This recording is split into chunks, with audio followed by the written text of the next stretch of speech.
Ce lundi, le ministre d'État des Affaires étrangères de Burkina Faso et l'ambassadeur des États-Unis en Guinée. L'un était porteur de messages du médiateur dans la crise guinéenne, le président Blaise Compaoré. L'autre était venu exprimer au président de la transition le soutien et l'encouragement du gouvernement américain dans le cadre de l'instauration de la démocratie. Reportage commandant Mohamed Kassé. Chef de la diplomatie burkinabé a été introduit chez le chef de l'État par le ministre d'État guinéen des Affaires étrangères. Alain Yoda était porteur de messages du médiateur, le président Blaise Compaoré, au président de la transition, le général d'armée Sekouba Konaté. Au cours de cette audience, le chef de l'État et le ministre d'État burkinabé des Affaires étrangères ont passé en revue les problèmes de l'organisation du second tour du scrutin présidentiel en Guinée. Le général d'armée Sekouba Konaté a exprimé sa préoccupation en cette phase d'instauration d'un état de droit dans notre pays, dans la paix et la concorde nationale. Au sortir de l'audience, le porteur du message du président du Faso a indiqué: vous sortez d'une audience avec le président de la République. Est-ce qu'on peut savoir de quoi il était question? Oui, effectivement, j'ai eu le privilège d'avoir été reçu par son Excellence le général Sekouba Konaté, président de la République de Guinée par intérim. Et j'étais porteur d'un message de son Excellence M. Blaise Compaoré, président du Burkina Faso.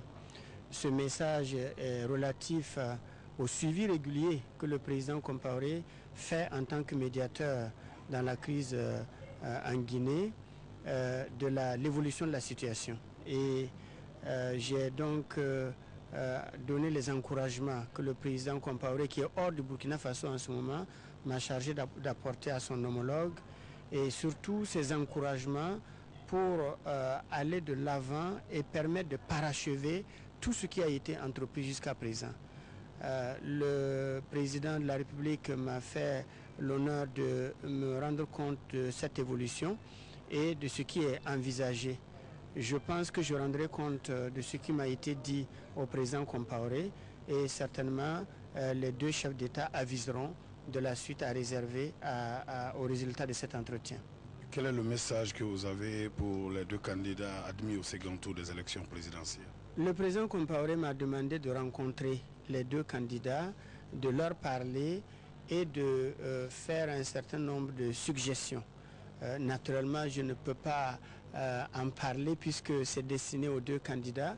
Si j'ai l'occasion de les rencontrer et que nous arrivons à quelque chose de concret, en ce moment, nous en reparlerons. A signalé que cette audience s'est déroulée en présence du ministre d'État, secrétaire général à la présidence de la République, et du général de corps d'armée Ali Traoré, représentant spécial du médiateur de la crise guinéenne. Autre audience du président de la transition, c'est celle accordée à l'ambassadeur des États-Unis d'Amérique en Guinée. Patricia Moller était venue apporter le soutien et l'encouragement de son gouvernement au général d'armée Sekouba Konaté dans le cadre de la conduite heureuse de cette transition vers une démocratie tant souhaitée par les Guinéens. Pour l'ambassadeur des États-Unis d'Amérique en Guinée, les acteurs de la transition doivent user de tous les moyens pour éviter la violence, la confrontation des militants des deux candidats admis au second tour de l'élection présidentielle. Au sortir de l'audience, l'ambassadeur des États-Unis d'Amérique s'est prêté aux questions de la presse. Well, the president is looking for a way to have Guinea come to elections and have a democratic government, and that was the subject of our meeting today. Le président cherche une solution pour la Guinée et il veut la démocratie et il veut les élections. C'était le sujet de notre discussion aujourd'hui. Well, the United States government has supported the interim president's excellent efforts to provide an election to the people of Guinea, and le gouvernement des États-Unis a soutenu le leadership, l'excellent leadership du président par intérim. And we share the recent unhappiness over the the attack in the streets. It's a bad situation, and we're all trying to find a way forward that will serve the people of this country. It's about the people of Guinea. It's about the future for the people in this country to have an election. Nous condamnons les affrontements entre les deux partis dans les rues. Et ça, c'est une situation un peu mauvaise maintenant. Et tout le monde cherche une solution ensemble et soutenir le président pour ça. Pour le peuple de Guinée. Demandez à Monsieur l'ambassadeur, est-ce qu'il ne compte pas rencontrer les deux candidats au second tour des présidentielles pour apaiser un peu la situation? The presidential candidates are the two people who are whose unhappiness is being reflected in the political difficulties. They need to move on and stand up and say we are for the people of this country. Les deux candidats maintenant doivent parler et dire nous sommes pour les peuples de Guinée parce que c'est les confrontations entre les deux qui sont le problème maintenant dans les rues aussi. Toutes ces deux audiences ont eu lieu à la résidence privée du général d'armée Sekouba Konaté à Taouya. Suite aux actes de violence et de vandalisme perpétrés ce lundi dans la ville de Conakry, le gouvernement demande l'implication des deux candidats pour le retour des militants au calme et à la retenue. À ce propos, le Premier ministre a fait une déclaration relative au déploiement des forces de l'ordre sur le terrain.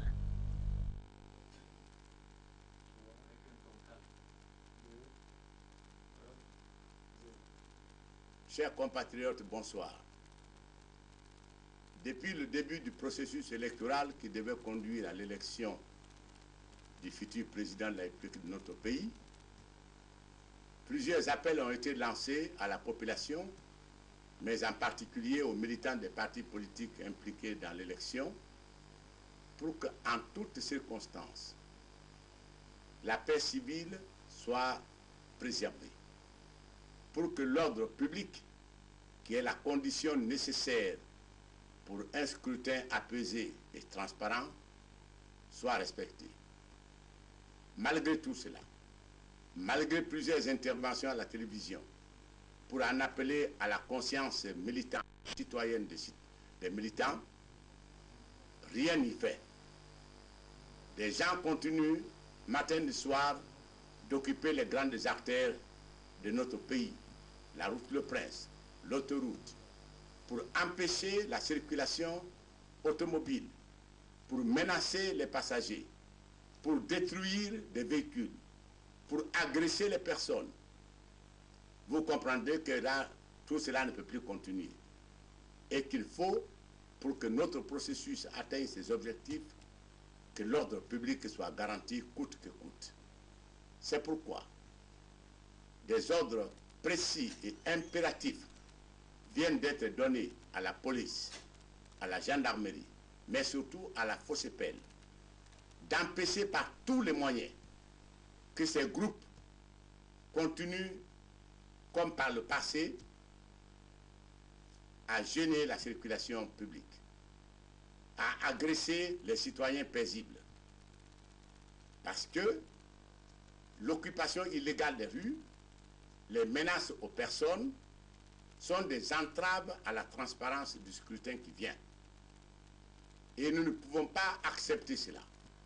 Nous devons garantir aux Guinéens la sécurité, la liberté, pour qu'en toute sérénité, le jour du scrutin, ils puissent se rendre aux urnes, choisir librement leur candidat et retourner tout aussi paisiblement à la maison.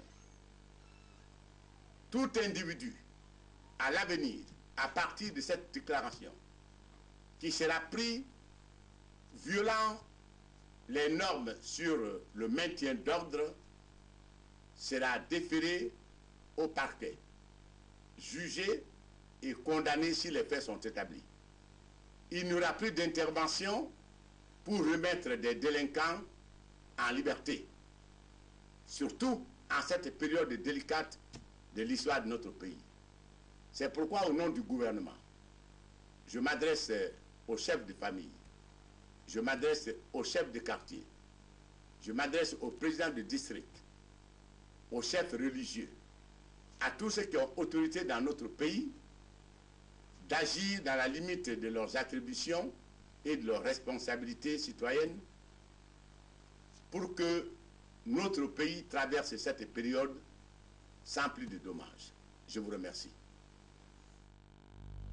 Un mouvement de troubles à l'ordre public a eu donc lieu ce lundi dans la cité. Le commandant de la Fossepel met en garde les leaders des deux alliances, le général Ibrahima Baldé, est monté au créneau contre de telles pratiques susceptibles de compromettre le processus électoral.